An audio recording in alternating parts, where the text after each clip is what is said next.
Welcome to Novus Navigator. Join us for this series of conversations with Chicago local entrepreneurs that have carved their own paths to success.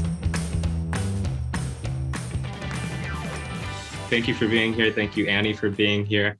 Annie is a special education teacher in New York who has been a prominent voice in the premature opening of schools in her city. Annie is also an activist who cares deeply about sharing her cultural journey that she undertook by growing up in New York's Chinatown. Annie has told her story and shared her thoughts in a variety of platforms, which include CNN, NBC, and PBS. And now we're lucky enough to have her on the Novus Navigator, world famous. So thank you for being here, Annie. I don't know about world famous, but thank you for that kind introduction for sure. Yeah, definitely. So we're excited to get to know about you, Annie. If you could just share a little bit about your background, sort of what you do now and how you came into that, that'd be great. Sure. I started teaching in 2011, and I've been a special education teacher basically since that time. I have been studying how teachers organize to get the schools that our students deserve, whether it's the right funding, the right resources, voices speaking out for justice. And so I've been doing a lot of that work since I was an undergrad. And I knew in undergrad that, I think I put in my OkCupid profile back when I had OkCupid that I am going to change the world one day. Hey.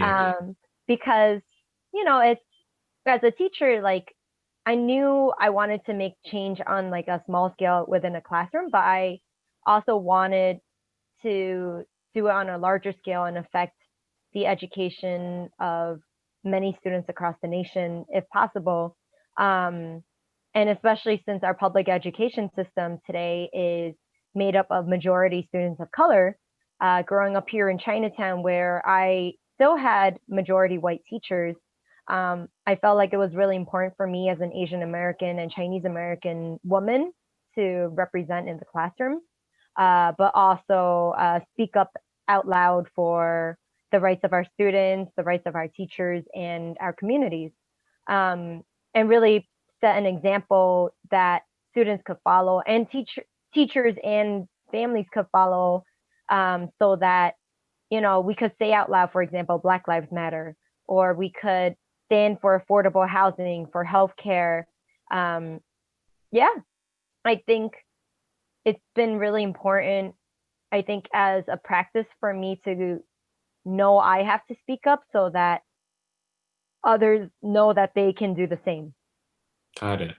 And I'm curious if you were cognizant of some of these things that you mentioned as someone growing up in the school system. Were you sort of affected by your teachers not representing accurately the student population? And is this something that you grew up wanting to sort of change? Is that what sort of pushed you into education, would you say?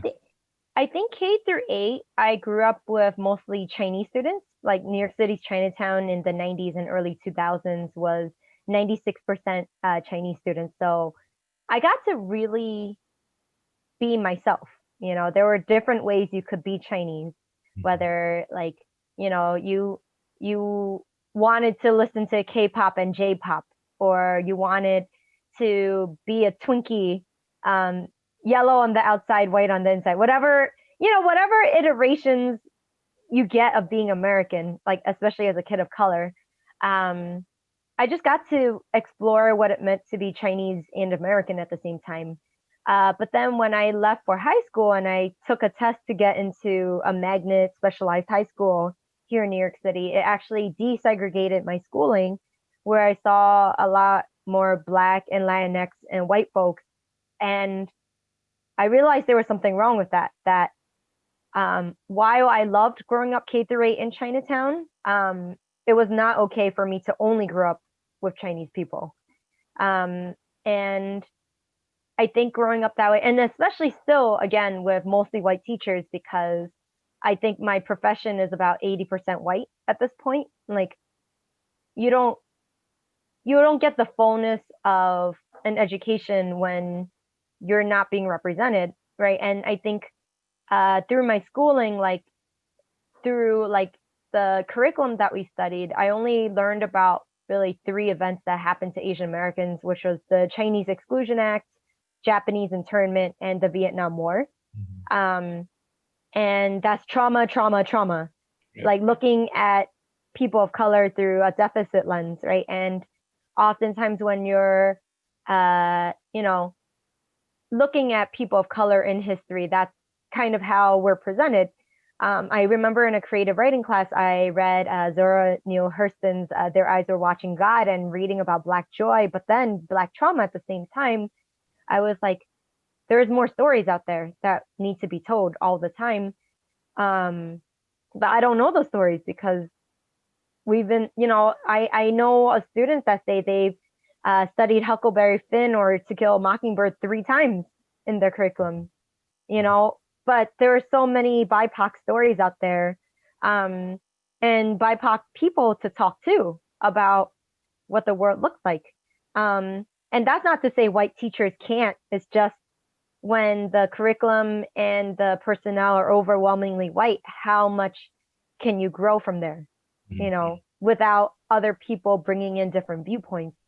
So for me as a teacher, it's been really important, like, to have other educators of color, especially Asian American educators, to really talk to about, I'm one of the only ones, like, in my school usually, that are, Asian American staff members, or like I'm talking to another teacher who's newer and really needs support. But there's not so many of us in the profession. Like, just off the top of my head in New York City alone, I can maybe name 10 Asian American teachers, like, that are not in my school building, or, but it's harder to find us. We represent, I think, 6% of teachers here in New York City, which is awesome, but 15% of our students are Asian American.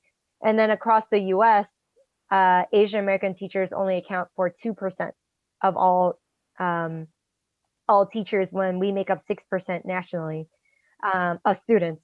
So yeah, representation matters, but also representing joy and liberation matter, and presenting ourselves and presenting BIPOC experiences through a non-trauma lens is super important, in a perspective that's also decolonized, which I'm still learning, like, day to day. Yeah, that's interesting. I wonder, I think you mentioned that like 80% of the teachers where you work are mostly white. That's across the nation, by the way. Across the nation. Okay, gotcha. Yeah.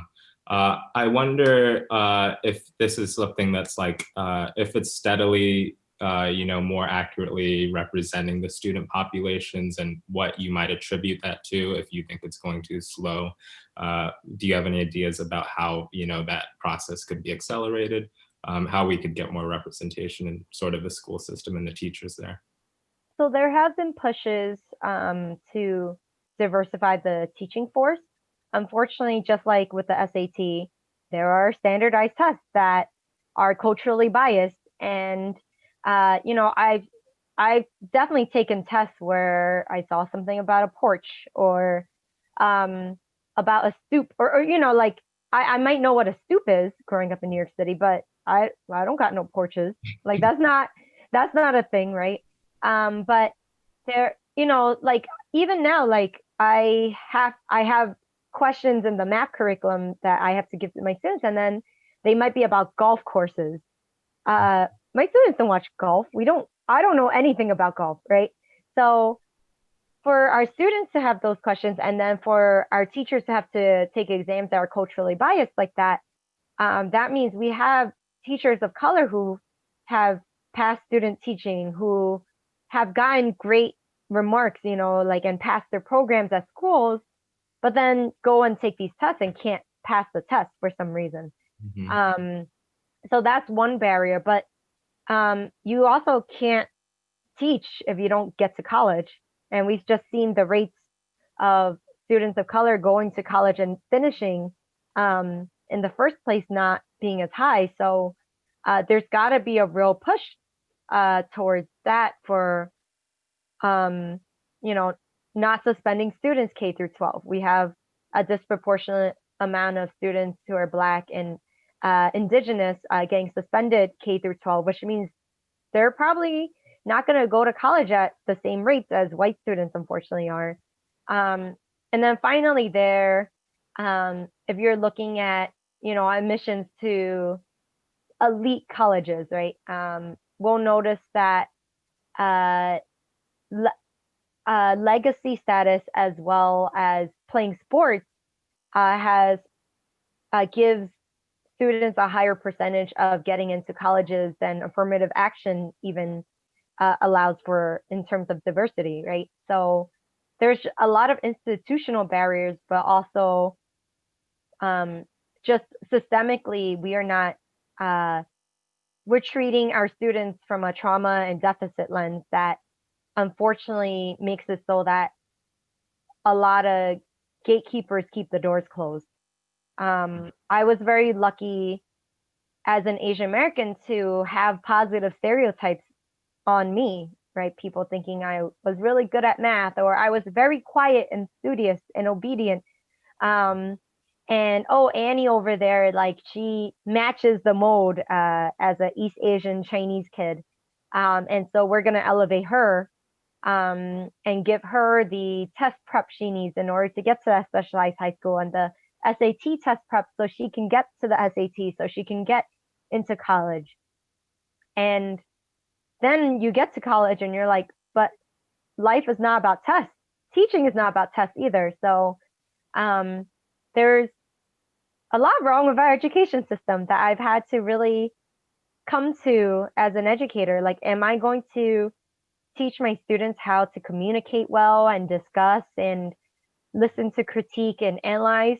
Or am I going to teach them how to do well on a test? Or is it both? And those are all things as a pedagogue that I really have to think about every day. And I think everyone, who is a student has to think about, like, what profession matches me? What am I willing to do? And what am I not willing to do?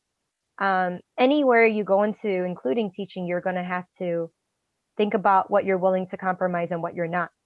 And unfortunately, we have a system that gatekeeps a lot, and where we're pressured to keep the system the same, even if it's unfair or unjust.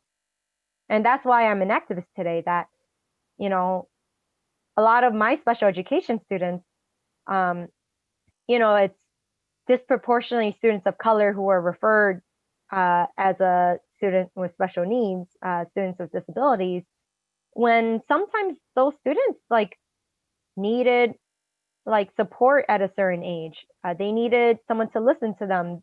They were acting out because there might have been a family situation that was overlooked, or there's a student in class who was bullying them, or they didn't have the resources to get what they needed, because we don't have a society, as we have learned during this pandemic, that actually supports communities collectively and makes us all very individualistic and looking after only ourselves instead of looking after the collective. So I'll just say this last point before you ask me the next question, because I know I've been talking a lot, but that the reason why our education system is not serving students of color the way that are needed is because we are segregated. And segregation has the largest impact on SAT scores, on just ability to have housing, or on income. And we know that there is a higher correlation between income and SAT scores than anything else, really. So what are we going to do about it? Right. Yeah. I wonder, since, I guess white teachers are representing still the huge majority of teachers in our school system. And I know, I think you were at Chicago Public Schools for a little bit. Yep. And we can argue about why you left Chicago for New York another time. We're in Chicago here. But I love Chicago, by the way. Yeah. I was the former co-chair of the special ed committee of the Chicago Teachers Union. Wow. I have very many friends, many hundreds and hundreds of colleagues all throughout Chicago public schools. I miss y'all dearly. I love Chicago. I just wanted to be home in New York, where I'm from, and be closer to family. Otherwise, I think I could have stayed there forever. Yeah, deep dish kind of beats thin crust pizza, though, right? It's a casserole. Deep dish is a casserole. That was like a beautiful, awkward laugh right there. Yeah. So. Transitioning back to the actual interview.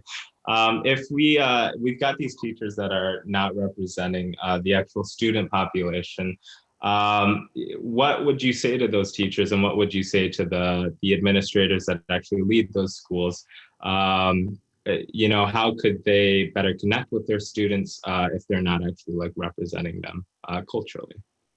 I mean, I teach students that are not me too. Like, it's not like I'm teaching all Chinese or Asian American students myself, but the main thing is to learn your students' cultures and home lives and get to know them. Like 80 to 90% of my job is built on my relationships with students.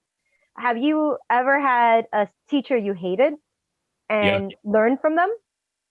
Did you learn from that teacher? A little bit hard to. Right.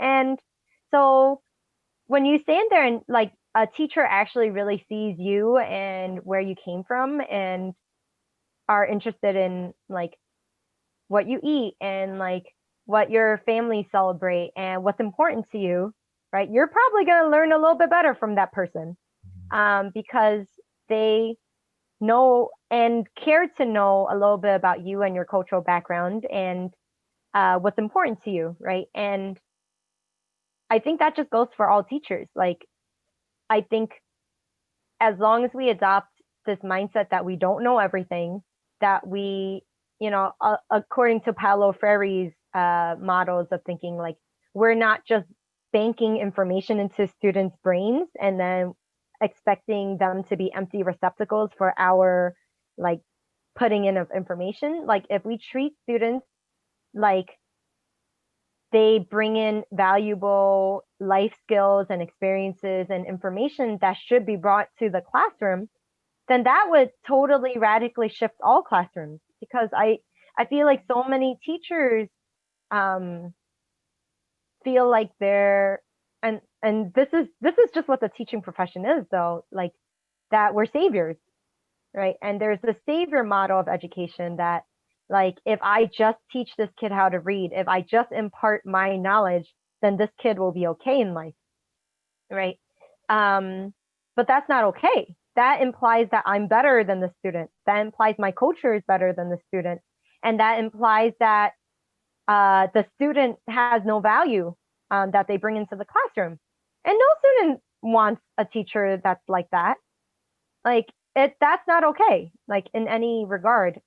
So, as I just said, like, I don't represent like all experiences. I represent my own experience, but I can learn from other people's. I can also seek diverse books and diverse writers and diverse voices. And especially with the remote learning right now, and digital learning and virtual tours of places, like, there are so many resources out there for us to, like, widen our scope. And it's up to us to learn that outside of the school setting, because we can't teach what we don't know. And like, I think, for example, like, about the Black Lives Matter movement and what happened with George Floyd, I would not have felt prepared to talk about George Floyd with my students had I not read up on the Black Lives Matter movement years prior, and listened to concerns and the demands for the Black Lives Matter week at schools and other things, right? And I wouldn't know about water protectors if I didn't look up what happened at Standing Rock. And if I wasn't reading all the time, I would just be stuck teaching what I know and not be able to expand my mind beyond that. And I have to give my students the freedom to explore topics that they're interested in and trust their research abilities and teach them critical and analytical thinking skills, so that my opinion is not the right one. It is one opinion. Um, and also, like, I don't bring my politics into the classroom like that. My students don't know I voted for Biden, right? I think, like, given that my students are immigrants and kids of immigrants, it was right for me to vote for Biden. But um, I also, as a teacher, should not bring my own biases into the classroom. I should stand for immigrants and healthcare rights and housing rights.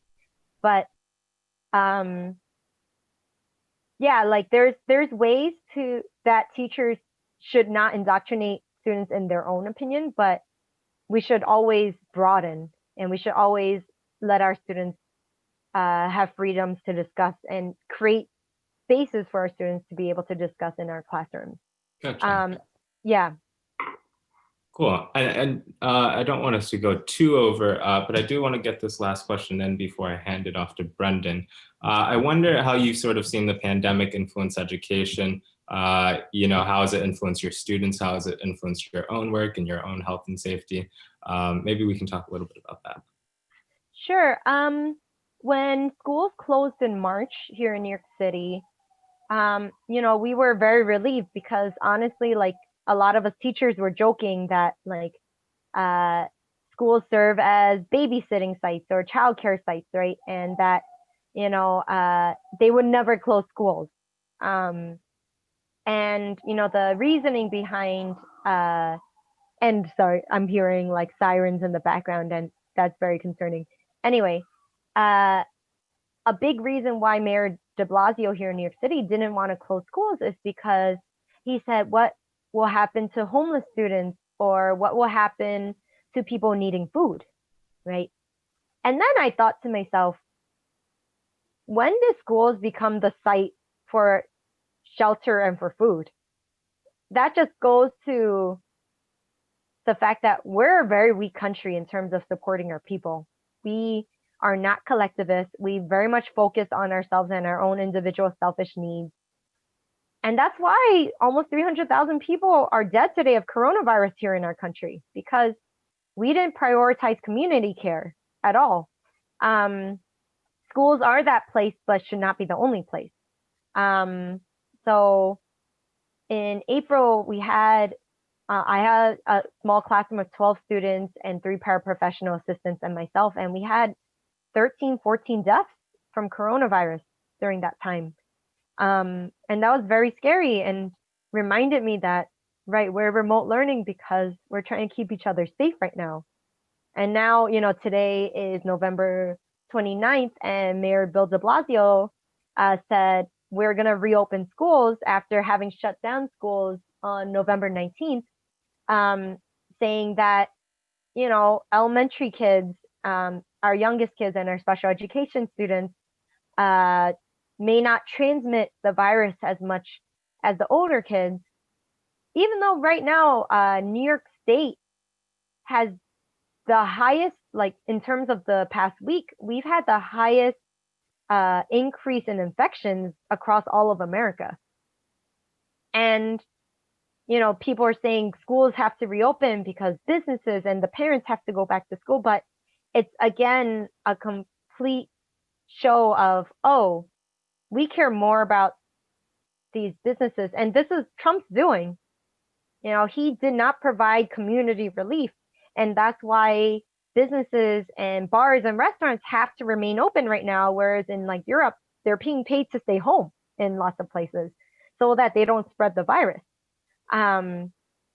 We just don't have that community care in our society. It's been made very clear through schooling. And unfortunately, I think teachers have borne the brunt of it, as have women who, like, I believe it's like 80 to 90% of people who have left the workforce have been women during the pandemic because they have to raise our kids. And, parents and families have had to bear this brunt because we refuse to do community care for our communities, and we rely so much on public services like schools to do that work. And that's not to say that all students should even be going remote. It's just that we need to actually provide the ventilation, the staffing necessary, the funding necessary, the resources in order to make in-person learning safe. But those have not been put in place across America. And we're seeing here in New York City, like there's almost 5% like infection rates of kids 0 through 4 years old. And that's very concerning. And we should all be concerned about children getting this, because we see these long haulers who have symptoms months from getting coronavirus the first time. Who knows what this will do to children? I can teach remotely at home, but I can't teach if people have passed. That's just the truth. And it's very concerning that we are putting like certain interests over others right now. Yeah, absolutely. I hope that you're able to stay safe in the coming weeks, and I hope that the mayor hears those concerns. Before we end here, I do want to pass it to Brendan to ask some of the questions that we got from students. So Brendan. Hi, Annie. So these are just a couple questions that students have been asking us, and we would love to ask you as well. So the first question is, what do you expect from students during the pandemic? How can they be their best? So that requires teachers to create the best learning environment too. And that means we build relationships together. And, I start off like a lot of days, like just putting on like polls over Zoom, like, would you rather eat a worm or eat a cockroach? Like those are just some things like my students have brought up. I teach 5th grade, so, different based on the population, but like having fun and actually building relationships, I think, as I said earlier, is a prerequisite to good learning. Teachers have to check in with students, but also I know some teachers who have caseloads of like 200 students, because of just the way remote learning's imbalanced here in New York City. In terms of students, it's finding time outside of screen time to relax. I think we're all like on our screen so much that, we lose sight of things that we can do outside of screen time, whether it's taking a walk around the house. My dad, when he was disabled and like he was home ridden, like so he couldn't leave the house, he would just run back and forth between the living room and the kitchen just to get some exercise.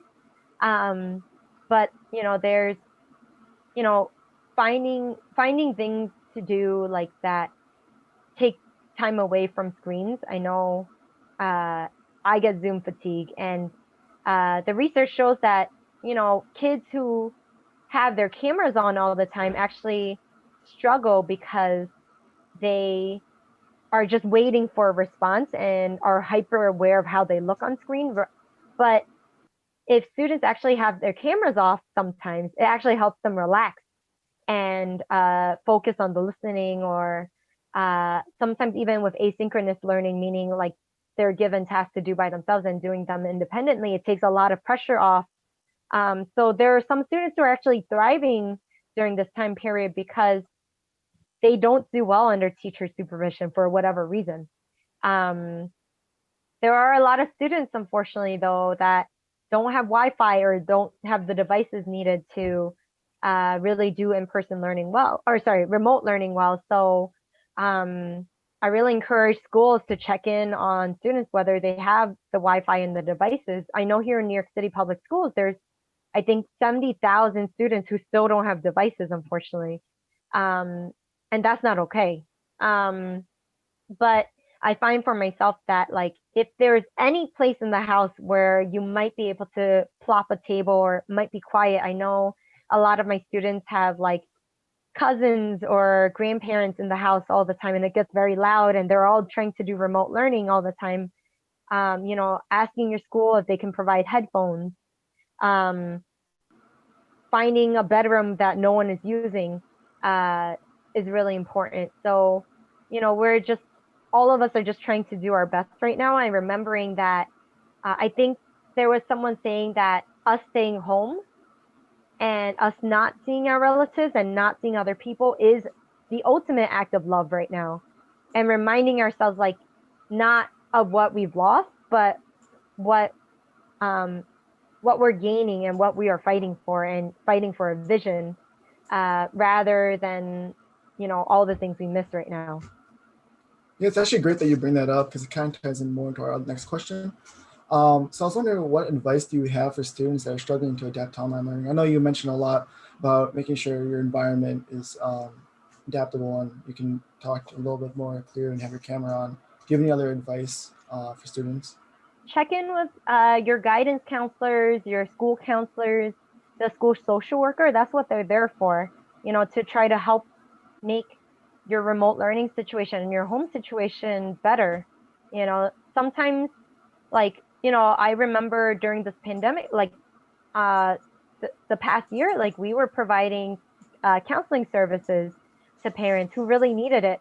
There were some parents who needed food, and we were able to refer them to different organizations that provided food within the community, South Brooklyn Mutual Aid being one.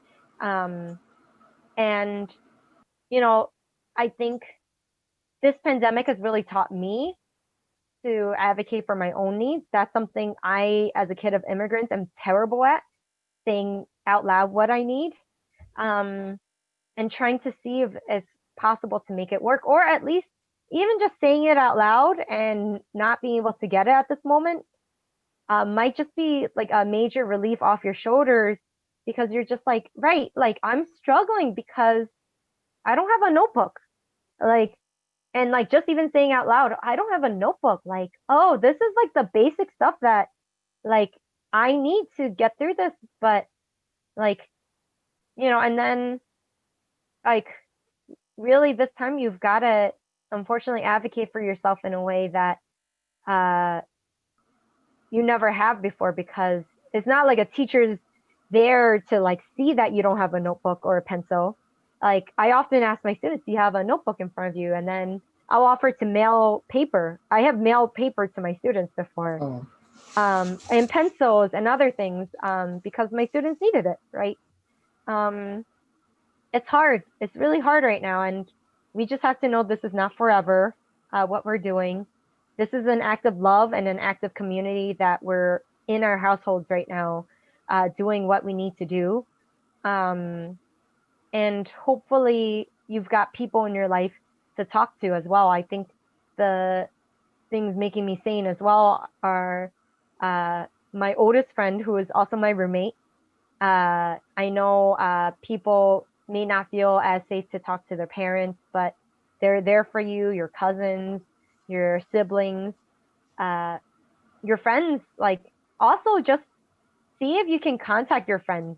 I think for me, like, in the very beginning of this pandemic, it was so easy for me to feel so isolated, but I've definitely just had calls with friends where we played Among Us on my phone, or we played I think Jackbox is the game. There's like free games like Draw Phone online, uh, and then just conversations and like feeling less alone and isolated. I think so many of us feel very, very isolated right now. Um, there are ways to socially distance and see each other if that helps. Um, I know taking walks has helped if you're allowed to take walks where you are. I know there are a lot of hot zones all around America right now where it's really not safe, because there's so many people with coronavirus. But I know some vitamin D has really helped as well. yeah, But definitely. it's very hard. I completely get it is very hard for all of us to really cope with all of this, and just notice within your body how you're feeling as well, like whether you're constantly tense and, like, you haven't been able to sleep, or you haven't been able to do activities like you normally do, like reading or watching TV, and noticing in your body, like, what, like where does it feel tense, and then, like, there are things called mindfulness stress reduction based techniques that you can do to help, body scans that you can do to help really help regulate your body again. And also like I show like kind of like these silly exercise videos with my students. So we'll do like little breaks. There's one called like 8-4-2-1 where you shake your arms and legs 8 times and 4 times and 2 times and 1 time. That just are nice movement breaks. And also as a special education teacher, you can make like a sensory toy for yourself. So like one thing you could do is you could just fill up a bottle, like a water bottle with like water, and then you could put like some dyes into it, whether it's like some natural food dye or like some glitter if you happen to have glitter or some glue in there, and then you just shake it up and you see the bottle, or you just hear it and it helps. Also textures help. So like I've used things like a Velcro brush, like just to rub on my, like that helps students with autism as well, to have a sensory output and release. And yeah, just finding some way to help. I do have the stress ball that like I squeeze often. And also just every 20 minutes or so, like looking away from your screen for about 20 seconds helps the fatigue like off your eyes. So sometimes I'll look at this print that I have, or I'll just color or write like with a pen in my notebook. And just staring away from a screen helps your brain regulate, and that might actually help you sleep.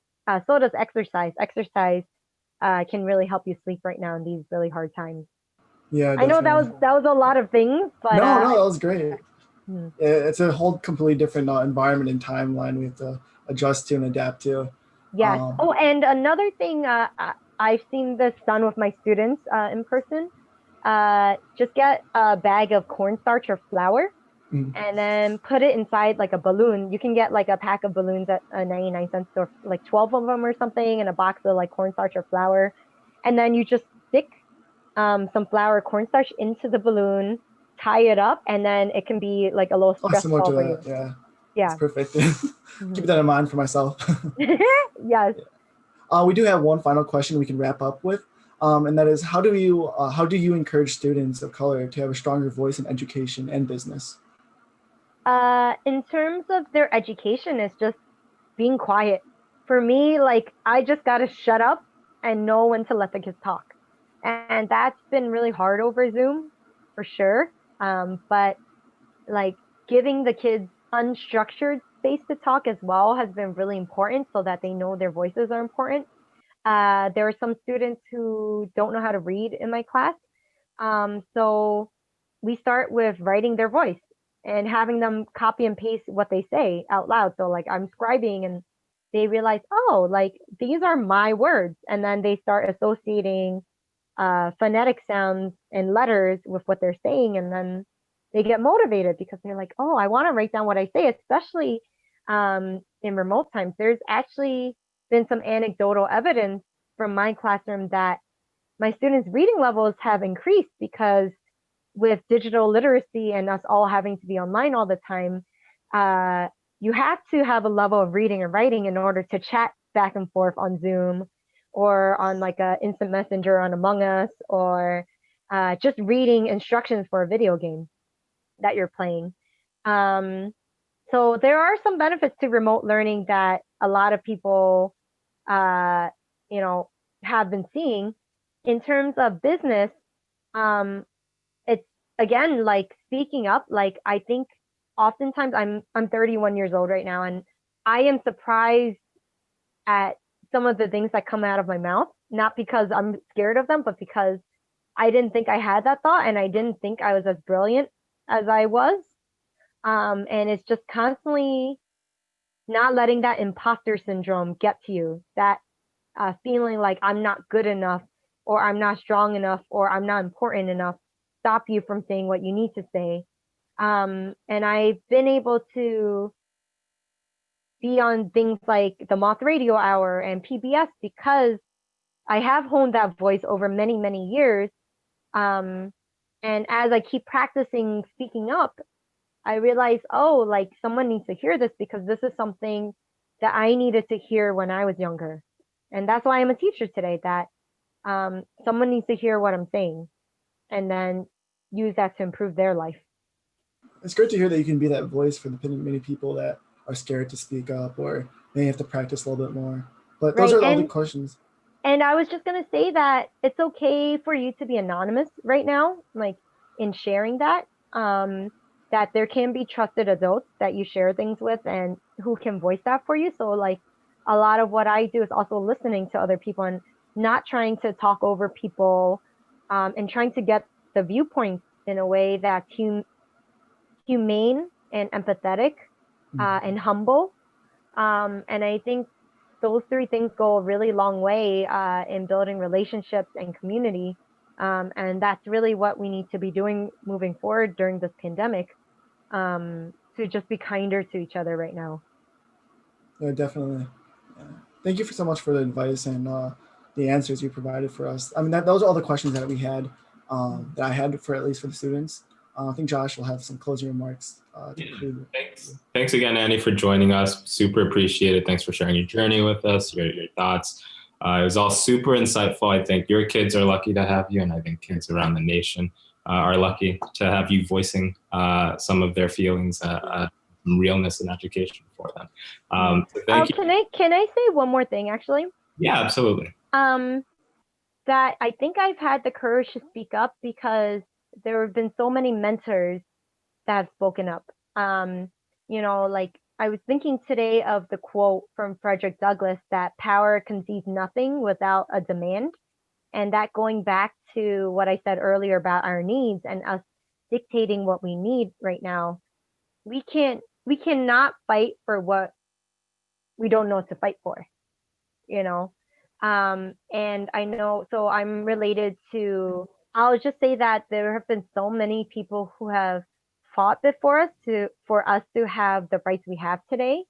And we carry their legacy and their burden to make things better for the people that we're going to leave behind, and it's really up to us to make this world better. And we can't be selfish in what that looks like. 100%. And if we're interested in keeping up with you, I think we can do that on annietan.com. And then we can also follow you on social media channels at AnnieTangent. Is that right? Correct. Well, thank you so much for being here again. Really appreciate it. I think we all learned a lot, and I think the people that listen learned a lot. So thank you. Absolutely. Thank you, Josh. Thank you, Brendan. Thank you. Annie. Good one. Bye.